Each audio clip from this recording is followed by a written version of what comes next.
On the first day of New Year 2024, Japan has been hit by a massive 7.6 magnitude earthquake, which has led to major tsunami warnings. Also in this edition of Kantipur News, we have updates about the investigations into unfortunate Bal Kumari Incident and the Prime Minister Cup Women's National Cricket Tournament. Good evening, I'm Sarah Sapsanama. Let's begin with the headlines of the hour.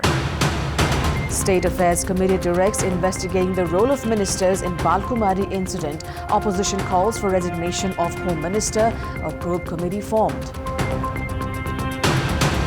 Tension looms at the Juvenile Correction Facility in Bake's Novasta for the fourth consecutive day. Police unable to contain the situation as they cannot use force. A 7.6 magnitude earthquake in Japan causes homes to collapse and triggers tsunami warnings for coastal areas. Tens of thousands living near seas told to seek refuge in higher ground. And Koshi Province defeats Sudur Paschim by 7 wickets to secure their spot in the Prime Minister Cup Women's National Cricket Tournament to take on APF in the decider. Prakash Jwala and Minister for Labour Sharad Singh Bhandari in Friday's incident in Bal Kumari, Lalitpur. Today's meeting of the committee said that 2 youth had died because of the irresponsibility of Minister for Physical Infrastructure and Minister for Labour and has directed for investigation of both their roles. The committee has also directed to provide appropriate compensation and ensure employment opportunities to the families of those deceased. The committee has also directed the government to put an end to the situation where the lower-ranking officials are taken actions against while the high-ranking officials are set free. Deputy Prime Minister and Minister for Home Affairs Naren Kaji Shrestha accepted the weakness during Bal Kumari incident. Minister Shrestha informed the committee about the negative role of EPS office chief and irresponsibility on the part of the security officer of Minister for Physical Infrastructure and Transport and the field commander of Nepal Police, and added that they were suspended for the same. At the meeting, lawmakers of main opposition CPN UML demanded the resignation of Deputy Prime Minister and Minister for Home Affairs Shrestha. Nepali Congress lawmaker Gagan Thapa demanded for the reasons of silence of Minister for Labour regarding the issues related to EPS that have lasted for a long time now. Police Chief Basanta Kowar said that the incident was caused because of lapses in communication between the police and personal security officer of the minister. He added that the incident would not have been caused if the minister's vehicle had taken an alternative route.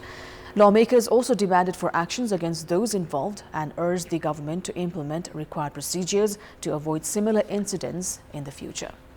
The government has formed a high-level investigation commission under the leadership of former Justice Shekhar Podal to probe into the Bal Kumari incident. Today's meeting of the Council of Ministers held at the Office of the Prime Minister and the Council of Ministers in Singha Darbar formed the 3-member commission. The commission includes former AIG Arun BC and Narayan Prasad Bhattarai from the Ministry of Home Affairs. The commission has been assigned a 1-month deadline to furnish its findings. 2 youth were killed Friday during the protest, which demanded participation in the EPS language test for Korea. Prior to this, the government had formed another 3-member probe committee under the leadership of DIG Lalmani Acharya. Ministry of Home Affairs has recalled Lalitpur Chief District Officer and Police Chief. Director of EPS office has also been removed. The Juvenile Correction Center in Novasta, Bake has appeared very fragile in terms of security. All 116 detained in the facility are above 18 years. The local residents are living in fear as they have begun exiting their building and vandalizing outside the juvenile center. Even the officials of the correctional facility have shared their concerns as those detained have begun taking the security posts under control. The 116 detained juveniles at the correctional facility in Novasta have been divided into 2 groups and have begun attacking each other. The larger group with 90 members has been physically abusing the smaller group of 26. Even the security personnel have been compelled to leave their posts to save their own lives. The clash between the 2 groups, which began on Friday, has now gone out of control. The security personnel have not been able to use force because of legal hurdles. A group had murdered 1 individual of another group at Jayandu Juvenile Center in Bake on September 21st.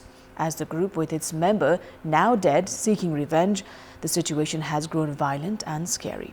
Even in such a scenario, the Ministry of Home Affairs and the Ministry of Women, Children and Senior Citizens have not been able to ensure security. Risks of untoward incidents happening at any time have therefore intensified. Actions had been taken against 3 security personnel after those deployed for the security of the Juvenile Center were found supplying drugs and mobile sets inside the correctional facility. A few are being investigated. However, drugs and alcohol are still making their way inside the facility. The National Human Rights Commission has taken stock of the situation. It has suggested updating the act related to children as the situation deteriorates by the day. Many of those held in the correctional facility have said that they do not feel safe and have urged for addressing the situation, while their parents and guardians have shared their concerns as well.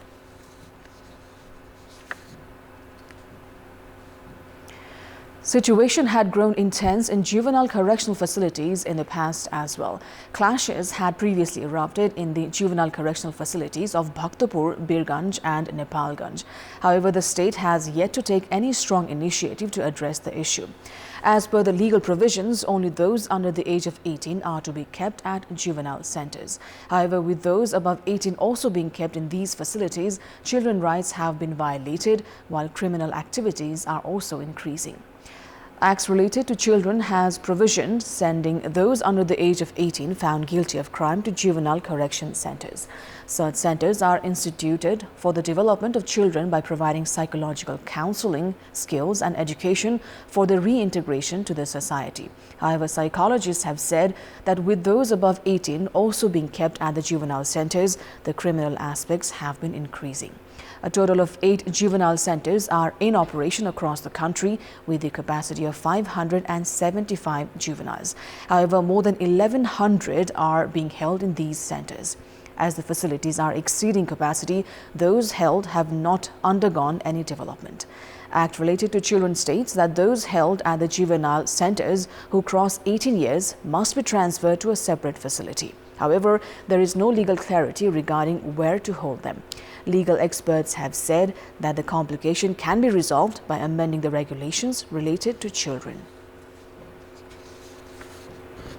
And it's time now for our segment Public Pulse, where you text us with your opinion.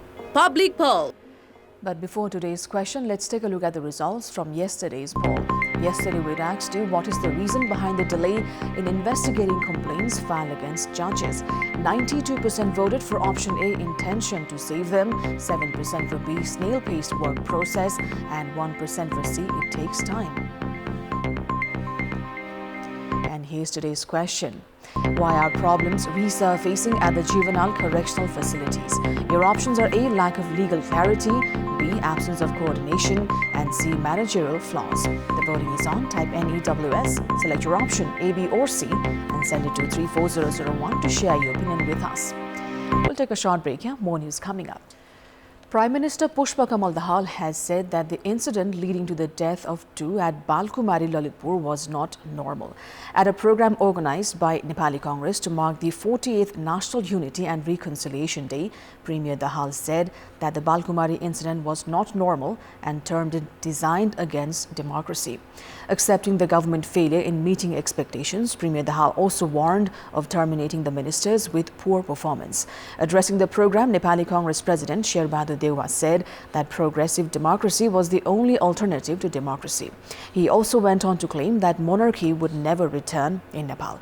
Meanwhile, CPNU-ML Chair KP Sharma Oli identified the need for Nepali Congress to work on Biseshwar Prasad Koirala's policy of reconciliation.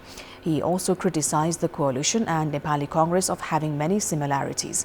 CPN Unified Socialist Chair Madhav Kumar Nepal said that regressive forces were in play and claimed that directly elected executive was the only solution to existing problems. Meanwhile, Nepal Samajwadi Party Chair Baburam Bhattarai identified the need for amending some aspects of the constitution. At the program, Samajwadi Party's Rajendra Shrestha and Democratic Samajwadi Party's Sarat Singh Bhandari appreciated BP's reconciliation policy. Nepali Congress celebrated the Reconciliation Day with the Prime Minister and 4 former Prime Ministers at the same forum. However, despite the largest party of the House of Representatives observing the Reconciliation Day, the entity itself remains largely divided as the program was boycotted by Shekhar Koirala.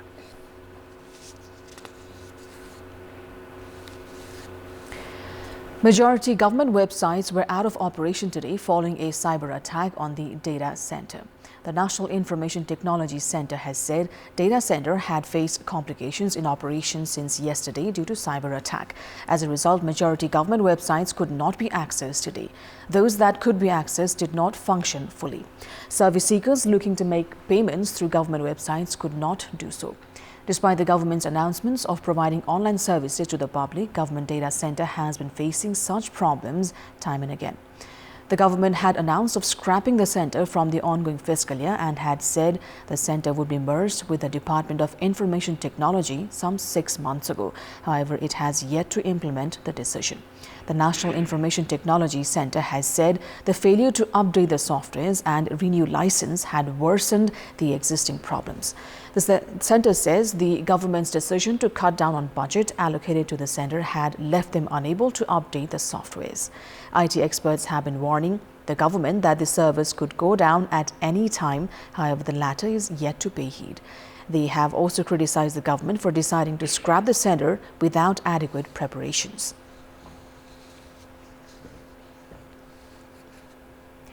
And in our Public Voice segment, today we've asked people in several provinces what should be done to make the government services tech-friendly. Let's take a look at what they had to say.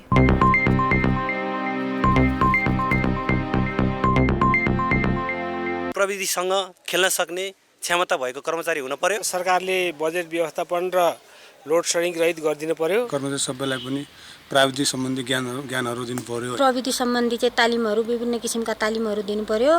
त्यो तालिमहरु चाहिँ प्रयोग भएको छ कि छैन भनेर अनुगमन पनि गर्नु पर्यो। जनतालाई चाहिँ प्रविधिसँग सम्बन्धित ज्ञानहरु बाँड्ने, ट्रेनिङहरु विभिन्न किसिमका ट्रेनिङहरु दिने। सेवा गराई अर्थात चाहिँ कर्मचारीहरु सामाजिक सञ्जालहरु सँग पनि एकदमै जोडिदा एकदमै राम्रो हुन्छ। नेपाल सरकार मातहतका कर्मचारी साथीहरु सरहरु हुनुहुन्छ, उहाँहरुलाई चाहिँ त्यही प्रविधिको बारेमा एकदमै जानकार पनि गराउनु पर्यो। एउटै कोठाबाट एकमुष्ट सबै काम सम्पन्न भएर हिँड्न सक्यो भने प्रविधि मैती पनि हुन्छ र सेवाग्राहीहरूले सुविधा पनि पाउँछन्। घरैबाट तिर्न सक्ने नि सुविधाहरू हुन्छ, त्यस्तो बनाए राम्रो हुन्थ्यो। मेन कुरा सरकारकै नीतिमा ध्यान दिनुपर्छ। कोठा चारेर यो ठाउँमा उ ठाउँमा गएर गर्न भन्दा एउटै व्यक्तिबाट एउटै ठाउँबाट काम सम्पन्न गर्नको लागि प्रविधि युज गर्न चाहिँ हामीलाई जरुरी छ। सरकारी सेवालाई प्रविधि मैत्री बनाउन त सरकारले नै गर्नुपर्छ। स्थानीय तहको समन्वयनमा प्रदेश सरकार र संघीय सरकारले चाहिँ आवश्यक सामग्रीहरू चाहिँ उपलब्ध बनाउनु पर्छ। सरकारले चाहिँ आईटी विज्ञहरूसँग समन्वय गरेर टेन्डर खुलाएर यो काम गरो भनेदेखि तपाईको भन्नुहुन्छ नि यो 10 दिन भित्रमा यो गर्न सक्ने काम हो। जनताको जति पनि कामहरू छ हैन ती सबै कुराहरू चाहिँ अब प्रविधिमा आउनु पर्यो। अनलाइन सिस्टमबाट घरैमा बसेर उसले चाहिँ आफ्नो कागजहरू हेर्न सकोस्। एप चाहिँ एउटा बनायो भने आफूले घर बसी त्यो कुराहरूलाई सदुपयोग गर्न, त्यो समयलाई सदुपयोग गर्न सक्यो।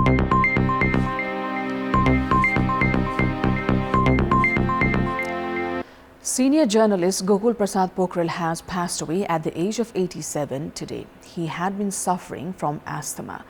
Pokhrel had served as the editor of Gorkha Patra in the Nepalese year 2038 and also worked as the founding member secretary and chairperson of the Nepal Press Institute. He was also a member of the National Human Rights Commission. His final rites have been planned for tomorrow.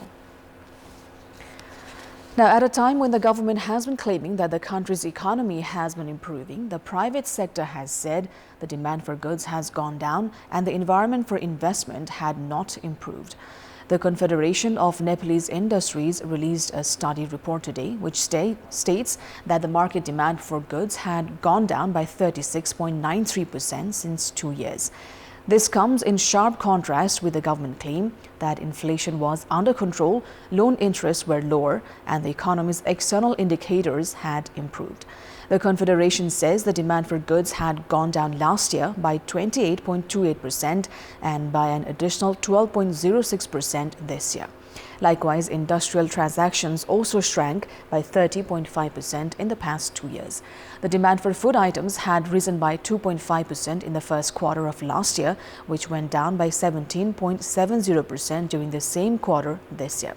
Industrialists opined the public's money had been stranded due to cooperatives and in banks with high interest, resulting in the decreasing demand. However, the central bank's data shows that the interest rates for loan had been decreasing this year compared to last year. Based on the central bank, interest rates till mid-November last year was 12.65%, which was 11.96% this year. Industrialists say the demand for cement had gone down by 7.36% despite the central bank's claim that home loans had gone up. The demand for cement during the first quarter of last fiscal year had gone down by 40.17%. In the two fiscal year, the overall demand went down by 44.57% and the demand for construction materials by 52.59%. The Confederation carried out a study among around 100 large-scale industrialists, 55.32% of whom said they had postponed investment plans made for this year. Meanwhile, the government is preparing to host investment summit in around 3 months' time from now. The Department of Foreign Employment is preparing to extend the deadline for application for the Korean language test for various sectors by 3 days. This comes after the Patan High Court's order to allow all those who failed the test for shipbuilding to apply for the test for other sectors. The Ministry of Labour, Employment and Social Security is also to hold a discussion with the South Korean ambassador to Nepal and other officials regarding the recent incident in Bal Kumari, where 2 youth died during protest, and recent developments since the incident. A protest program was also held in South Korea since the Bal Kumari incident. Based on the rules of South Korea, anybody failing language tests for one sector cannot appear in the tests for another in the same year. This rule has been in place across all 15 nations from where South Korea hires workers. Meanwhile, in another context, the ministry has said applicants of Saudi Arabia had been compelled to pay additional fees to middlemen in the name of biometric tests. Foreign employment agencies, along with the ministry, have expressed reservations that the middlemen had been conducting the biometric tests without informing concerned government unit. Aspiring workers are having to pay 700 rupees each for the biometric tests. It's time now for international update.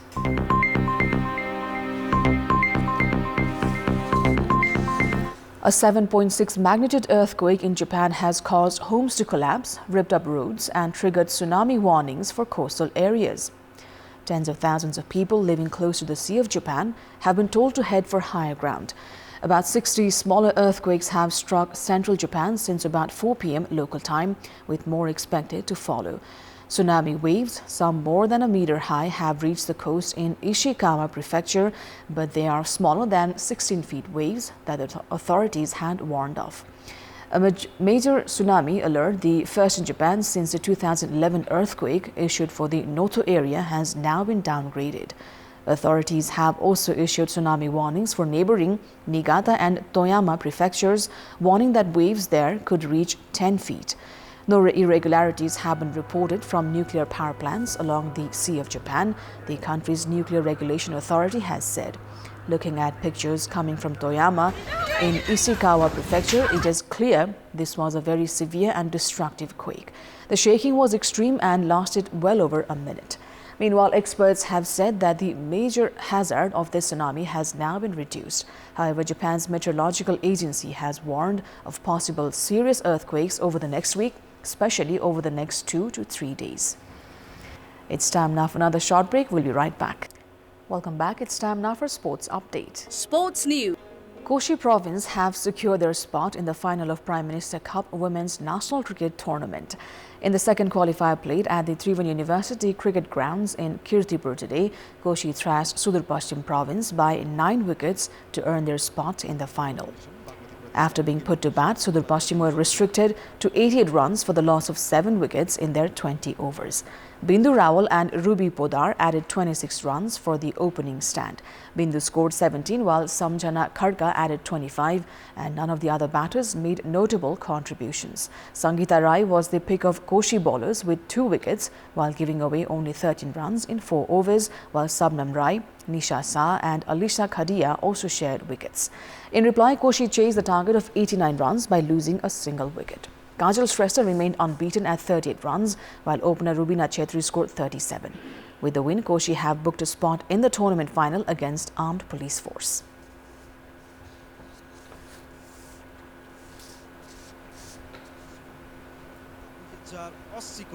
And that's all for the moment. Thanks for watching. Happy New Year.